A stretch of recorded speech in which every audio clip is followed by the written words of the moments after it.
our dishwasher's broken. So I'm washing up, and it's another example of a job that keeps me from doing the things I'd like to do. So on the list is to buy a dishwasher today. First job is to do this. I've been for my walk, I've come home, and I'm just going to clean up the kitchen a little bit. I had some brekkie, my husband's out for the morning, and I have a whole day to sew. So the jobs that I want to do today are, I want to make a stool cover for my massage clinic stool, because it is old and it's got that plasticky, like vinyl, I guess, cover on it. It's all split and gross, and I just think I could make it look a little bit cooler with a nice little textile cover.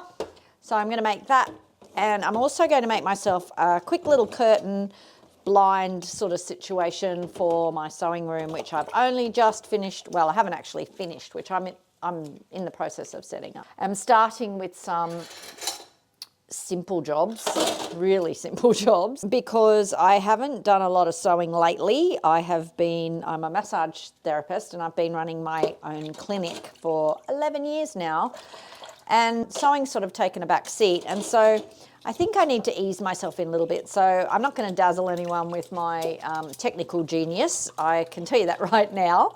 But I like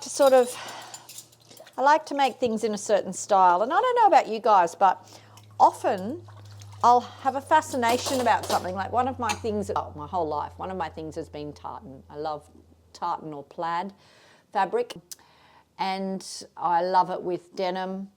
And I like things that are a bit edgy, and I've just always been drawn to it. And I like to make these things, and I have the idea in my head, and they're out there, and they're like jaggedy, or they're a bit sexy, or they're whatever, but I don't actually like wearing them.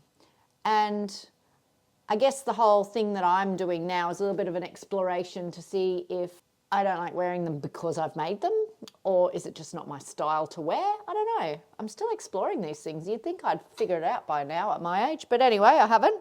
And I'm assuming I'm probably not the only person out there like me. So anyway, that's the plan. I'm going to start simple. I'm just going to finish up here and head straight down to the sewing room.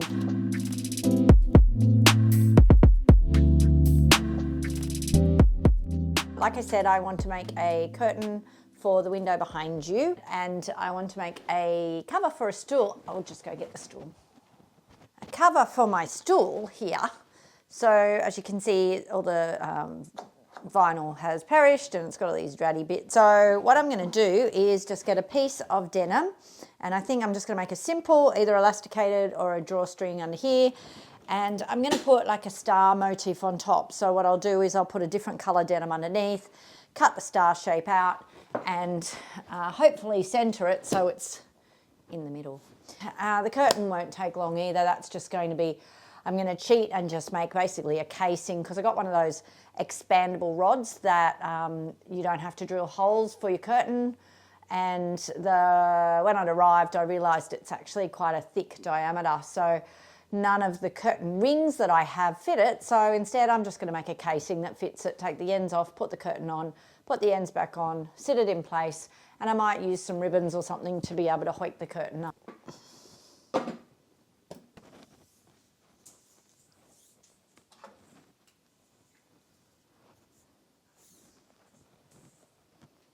I reckon if I go around the bottom like that and then add that's about 56 centimetres, and either I'll use elastic or a drawstring to hold it under there.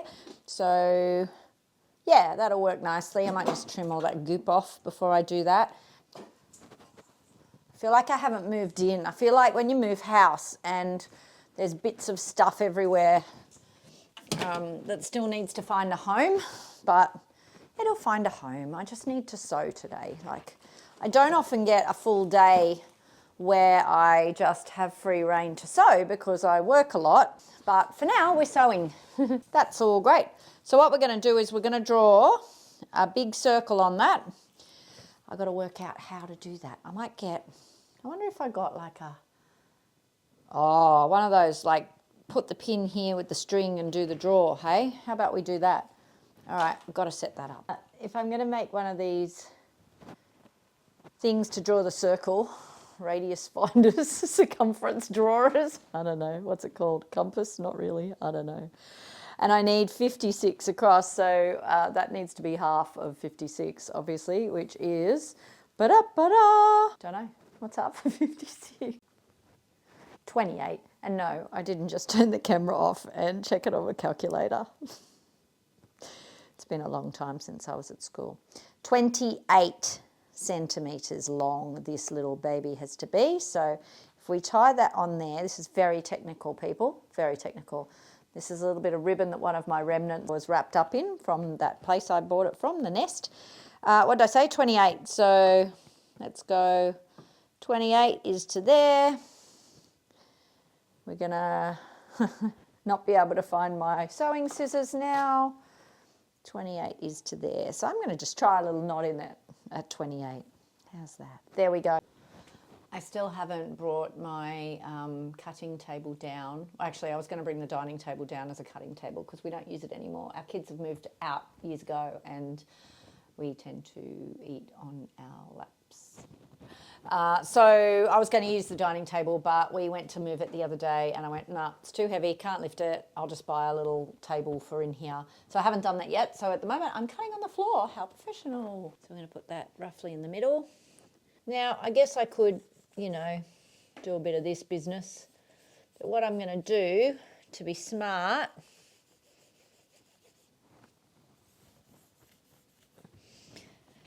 is I'm going to fold it into quarters because I've just worked out that I can do that and it'll be a lot easier.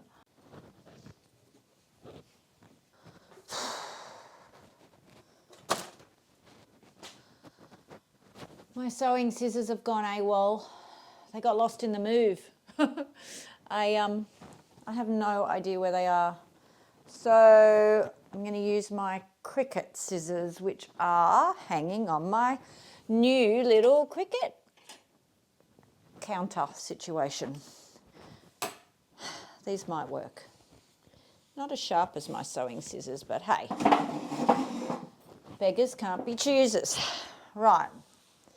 So basically what we're doing is just cutting around there, open it up, have a big circle. That's the plan. That'll cut. Oh, it's tough cutting. It's not liking it. Let's do it this way. Oh, this is very bad. Where are my sewing scissors? Come sew with me. Watch me cut out this very heavy fabric with these very inadequate scissors. If you're not yelling at the TV at this point, I'm not doing my job. I need to find my scissors. Where could they have gone? Maybe I shoved them in a tub. I did bring some tubs down. There's some tubs back there that have got threads and cottons and stuff in them. Maybe I shoved them in there. I don't know.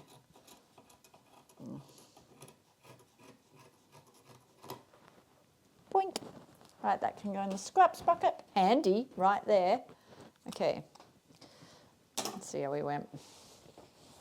Oh, well, look, it's not really round, but it's round enough for what we're doing, and that's all that matters. So I'm going to cut down there, open it up. I'm going to draw my star on here. I'm going to pin this behind this. Then I'm going to sew around my star. Then I'm going to cut it out.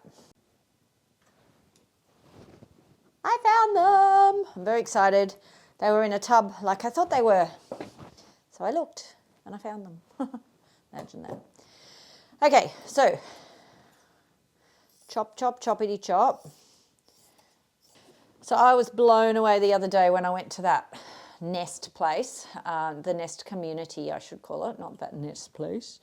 It's amazing. Like, they have volunteers that sort all the fabrics. Most of it, I'm assuming, comes from deceased estates. And it's all fabric coded as far as stretches together, cottons together, dress fabrics together, upholstery fabrics together. But it's also kind of colour coded too, which makes it pretty easy to find what you're after. I liked it because they're like cube cabinets, And then down the bottom of each cube cabinet, you'd have like all the dark cotton fabrics, and then down the bottom were the remnants of those fabrics. And the remnants were super cheap. They're like $2.50 a piece. And they're all about, I don't know, about this big, as big as this, great for projects. So I basically just collected remnants. My friend that I went with was just laughing at me going, oh my gosh, you need a bigger basket. And I'm like, I don't need a bigger basket. I need to move to Brendale where this shop is, because we live about, I don't know, 20, 30 minutes drive from there. And I can see me wanting to go there more frequently. Already I've come home and realised, thank you to the people on YouTube who have taught me such things, that I need to get a freeform sewing foot, and I also need to get a gathering foot. And I'm assuming that they'll probably have them up there secondhand because they've got pretty much everything else. There was a whole wall of different feet, sewing machine feet, like zipper feet and, I don't know, cable tie feet things. I don't know what they do, whatever. But I also know that I need it would be helpful, I don't need, it would be helpful for me to have a magnetic stitching guide, which has been bothering me a lot lately on the interwebs. And I don't want to buy it new now because I know I can buy it secondhand. So, yeah, that looks like a star.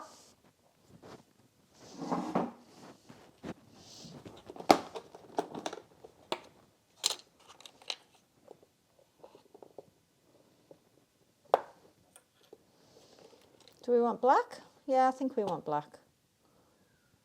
Or do we want blue? Right, so we've got our black pinned on the back of our blue. It's freezing at the moment. The sun's out. It's a beautiful sunny winter's day here in Queensland, but it's still colder than I would like. So I've got a big thermal on underneath my top. My top was my sister's t-shirt. I lost my sister last year, a year ago. Darling heart, I miss her so much. And I inherited quite a few of her clothes, and this was a concert that we went to together, and I have not been able to wear it, or I wasn't able to wear it. It was too sad for me to wear it. Basically, I got too upset. And then I decided to bejazzle it up a bit, and so I made it my own. I cut the sides off, put some tartan plaid fabric on it that was recycled from an old 1950s dress, I think it was, that I got at a really cool bar/op shop here in Brisbane, which I will talk about in another video. And sewed it on. The colours sort of work together. It's very denim-y, so I like that. And now I feel like I can wear it. I kind of made it my own, and it's still a part of her. I still feel it when I wear it, but it's a happier wear now. So I don't know why I was telling you about that. But anyway, let's sew.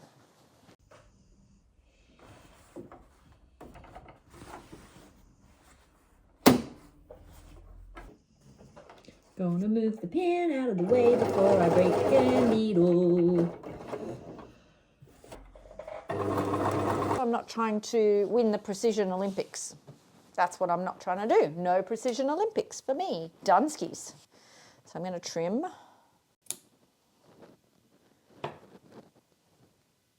Very wonky star. Wonky star, wonky star. All right, so we're going to do the casing around the outside. I'm going to fold it in. Fold it in again. Pin it all around and sew the casing. This is what I ended up with. I don't know, is it too wonky? It looks really shoddy. It depends how you look at it. If you look at it that way, it's really bad. If you look at it straight on, it's not so bad. It just looks like it's dancing or jumping.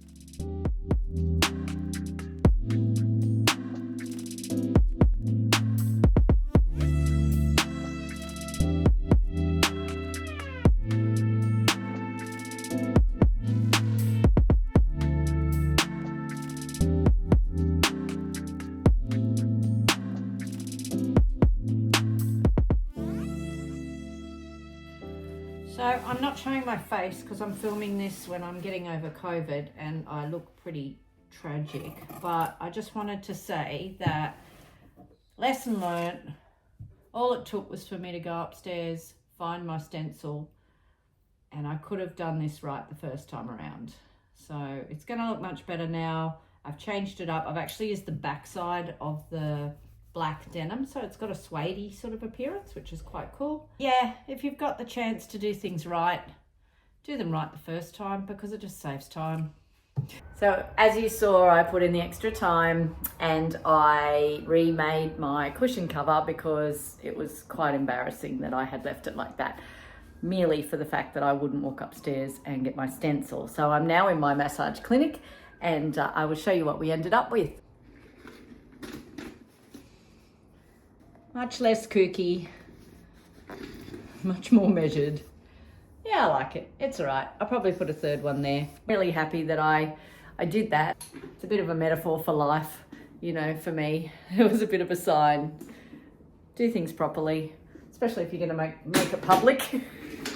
Thanks for joining me. I hope to see you in the next video. Please start off my channel with a like and subscribe. It's really difficult when you're first starting off. Yeah, I'd like to see you in the next video. I've got some interesting projects coming up, and I hopefully will talk to you very soon.